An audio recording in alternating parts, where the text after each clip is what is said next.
लोकसभा चुनाव 2024 के लिए 2 चरणों का मतदान समाप्त हो चुका है और 5 चरणों का चुनाव अभी बाकी है।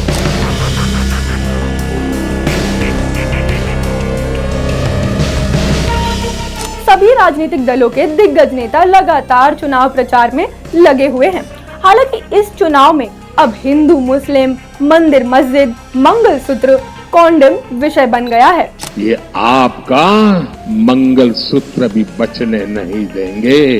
सबसे ज्यादा अगर कोई कॉन्डोम यूज करता है मर्दों में पूरे भारत में, मैं शर्मा रहा हूं, नहीं खुला बोल रहा हूं, मजाक नहीं है, आपको बता रहा हूं, सबसे ज्यादा अगर कोई कॉन्डोम यूज करता है मर्दों में तो मुसलमान।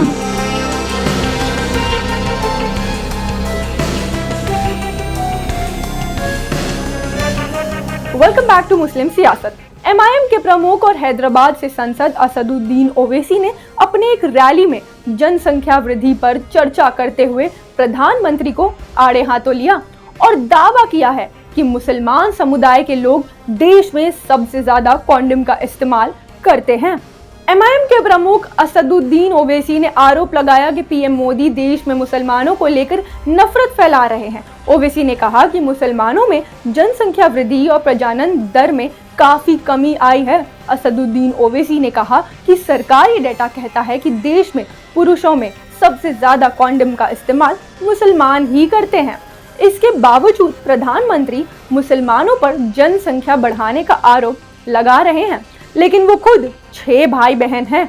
अमित शाह 6 बहनों के एक भाई हैं।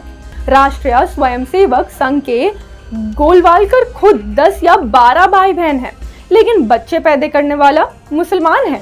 प्रधानमंत्री मोदी मुसलमानों को घुसपैठिया बताते हैं, कहते हैं कि नई सरकार आएगी तो हिंदू बहनों का मंगलसूत्र छीनकर मुसलमानों को दे देंगे। एक प्रधानमंत्री मुसलमानों के खिलाफ इस तरह की भाषा का इस्तेमाल करता है, क्या ये देश सुरक्षित है? असदुद्दीन ओवैसी ने कहा कि बीजेपी चाहती है कि इस मुल्क में सिर्फ एक जुबान बोली जाए।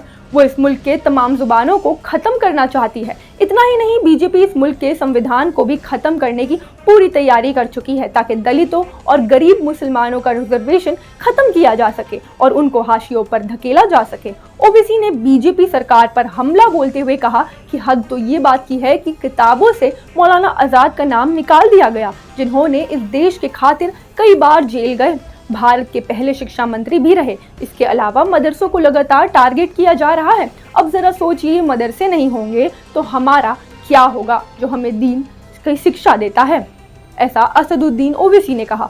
नफरत की हद तो ये है कि NCERT की कक्षा 6 की किताब में बच्चों को पढ़ाया जा रहा है कि इस दुनिया का सबसे खराब इंसान ईरान के सर्वोच्च नेता अयतुल्ला खमेनी है, जिन्होंने इस्लाम को नहीं मानने वालों का कत्ले आम किया। जबकि सच्चाई तो ये है कि इस दुनिया का सबसे खतरनाक इंसान बेंजामिन नेतन्याहू है, जिन्होंने 30,000 फिलिस्तीनियंस का कत्लेआम किया, जिसमें 16,000 बच्चे, 10,000 महिलाएं शामिल हैं और 12 लाख लोग बेघर हो गए हैं। भूख से लाखों लोग मर रहे हैं।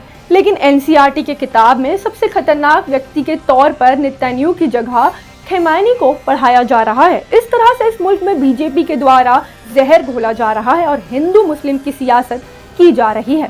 हालांकि सच्चाई तो ये है कि अब बीजेपी और प्रधानमंत्री पूरी तरह से अपने फर्जी विकास के पखंड की राजनीति को छोड़कर अब हिंदू मुस्लिम की सियासत पर उतर आए हैं।